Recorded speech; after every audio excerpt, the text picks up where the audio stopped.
Ethiopia, home to more than 100 million people, the original home of the coffee bean, seat of the African Union, and a nation whose roots stretch back into ancient times. Ethiopia has been heavily settled, going far back into prehistory. Da'amet is the earliest known kingdom in this region, and was a contemporary of ancient Egypt and Nubia to the north. On the opposite side of the Red Sea, facing Da'amet, was the kingdom of Saba, in modern-day Yemen. These kingdoms appear to have had close ties, and some even theorize that they may have formed a single kingdom. According to Ethiopian tradition, this was the home of the legendary Queen of Sheba. She converted to the faith of Solomon of Israel, and bore his child, who returned to Ethiopia to rule as king, beginning a long line of Ethiopian kings who claim direct descent from King Solomon. The Ethiopian Church today maintains the Ark of the Covenant was brought to this ancient kingdom during this period, and is being kept safely there under guard for more than 2,500 years. For unknown reasons, Da'amet gradually eroded into several city-states and successor kingdoms around 400 BC. One of these, Aksum, would evolve into the first well-documented great power to rise in Ethiopia, and was able to unite the northern Ethiopian highlands beginning around the 1st century BC, where they established bases on the Ethiopian plateau, and from there expanded. By the 1st century AD, they became a major player on the commercial route between the Roman Empire and ancient India. A notable Persian religious figure and scholar of the time regarded Aksum as one of the 4 great powers of his day, alongside Persia, Rome, and China. To facilitate this booming trade, the Aksumite kings minted large amounts of gold currency that became widely used and have been found throughout the Mediterranean to India. Around 325 AD, the king Ezana converted to Christianity, making it the state religion, and was also the first state to ever use the image of the cross on its coins. Ezana campaigned against the kingdom of Kush to the north, as far as the borders of the Roman province of Egypt, and is believed to have been the reason for that 1,000-year-old kingdom's collapse.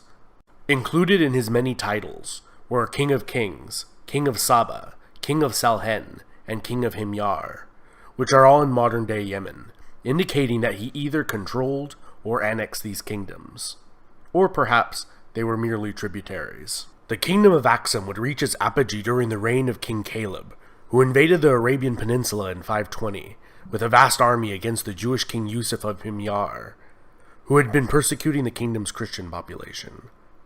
5 years after installing a native Christian viceroy, one of his own Aksumite generals killed the viceroy and declared himself king of Himyar. This general turned king, Abraha of Himyar, is mentioned in the Quran for his failed invasion of Mecca in the year 570. The rise of the Arab Empire would signal the decline and eventual demise of both of these kingdoms. Aksum was completely cut off from any contact with the Christian Roman Empire and the vast revenues generated from Roman trade.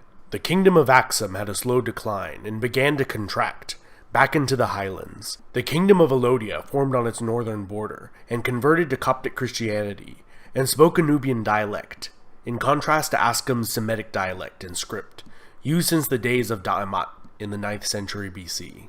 According to Ethiopian tradition, around the year 1000, a female pagan warlord overthrew the kingdom of Aksum, laying waste to the land, burning ancient churches to the ground, and hunting down all members of the royal family of Aksum. The last of her dynasty, which ruled over a much diminished kingdom, was overthrown by Maratakla Haymanot in 1137, establishing the Zegwe dynasty, although some scholars believe this dynasty was established earlier. The most famous ruler of Zegwe dynasty was Gebre Lalibela, who constructed 11 churches, carved straight from a single piece of stone, and attempted to construct a new Jerusalem as his new capital, in response to the capture of the Old Jerusalem by the Muslims in 1187. Despite the piousness of the Zegwe, they had one thing working against them in the eyes of many of their subjects. They did not claim direct descent from the biblical King Solomon, and around the year 1270 they were overthrown by a dynasty that did claim Solomonic descent. This Solomonic line of kings ruled Ethiopia for more than 700 years, with a brief interruption during the 14-year Abyssinian Adal War, in which the Adal Sultanate was able to annex Ethiopian Abyssinia with Ottoman help, only to be beaten back to their original borders by the Ethiopians with Portuguese assistance. The Age of Princes was a period in Ethiopian history from 1769 till 1855, when the country was de facto divided within itself into several regions, with no effective central authority. It was a period which the emperors from the Solomonic dynasty were reduced to little more than figureheads, confined to the capital city of Gondar, and local warlords fought each other for supremacy. This came to an end with the reign of Tewodros II, who re-established his dynasty's authority over the nation. However, this respite was short-lived, and he would commit suicide instead of being taken prisoner by a British expedition. The British would sack the Ethiopian capital and carry the Solomonic dynasty's crowns and treasure they had accumulated over the centuries back to Britain. Ethiopia's troubles were not over, and in 1874, the Ottoman-backed Ismail Pasha of Egypt invaded Ethiopia with the goal of creating an empire that would include the entire length of the Nile River. His sizable army included a large number of recruited American and European officers. The Ethiopians had been working hard on organizing and modernizing their military since their experience against the British, and were able to utterly defeat the Egyptians in 2 decisive battles. The Ethiopian Emperor Yohannes would die in battle against a Sudanese raiding force 13 years after defeating the Egyptians. His successor, Menelik II, would expand the Ethiopian Empire and defeat a full-scale Italian invasion. The technologically superior Italians were decisively defeated in a bloody war that they expected to be a casual affair. 40 years later, masterminded by the Italian journalist turned dictator Benito Mussolini, the Italians invaded again, this time sending an overwhelming force of approximately 500,000 men, 600 aircraft, and 800 tanks. Despite this, the war was still a long and bloody affair. The Italians gained little from the annexation and committed widespread atrocities against the Ethiopian population, which they never fully managed to control. Ethiopian Emperor Haile Selassie returned to Ethiopia from exile in England to help rally the resistance. The British began their own invasion in January 1941 with the help of Ethiopian freedom fighters. The last of the organized Italian resistance in Italian East Africa surrendered in 1941, ending the Italian rule. The Solomonic monarchy was fully restored after the war. In the decades that followed, Haile Selassie would begin to slowly implement democratic reforms in the nation.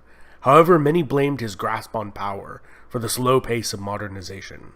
During the Cold War, Selassie received the backing from the United States, and when widespread drought and famine hit the nation in 1974, the aged monarch was overthrown by a socialist faction in the military.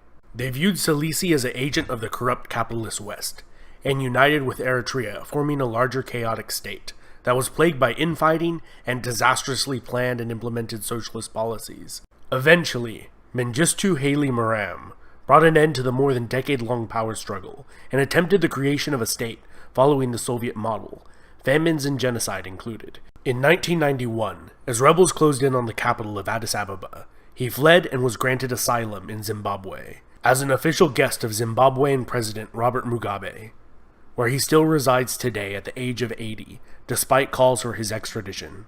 This was followed by a transitional government in Ethiopia, which drafted a new constitution allowing any of the nation's ethnic regions to secede if they ever wanted to. Eritrea did so right away, and the remainder is the modern nation-state of Ethiopia. This has been Epimetheus. Huge thanks to all my awesome patrons over on Patreon who help me with this channel's expenses, and my fantastic subscribers. If you're new to this channel, don't forget to sub, hit the bell icon to get notifications every time I make a new video, and smash that like button. One more interesting bonus fact for you if you made it to the end of the video. The Rastafari religion, originating in Jamaica in the 1930s, regards Ethiopian Emperor Haile Selassie as the second coming of Christ and the embodiment of Jah on earth.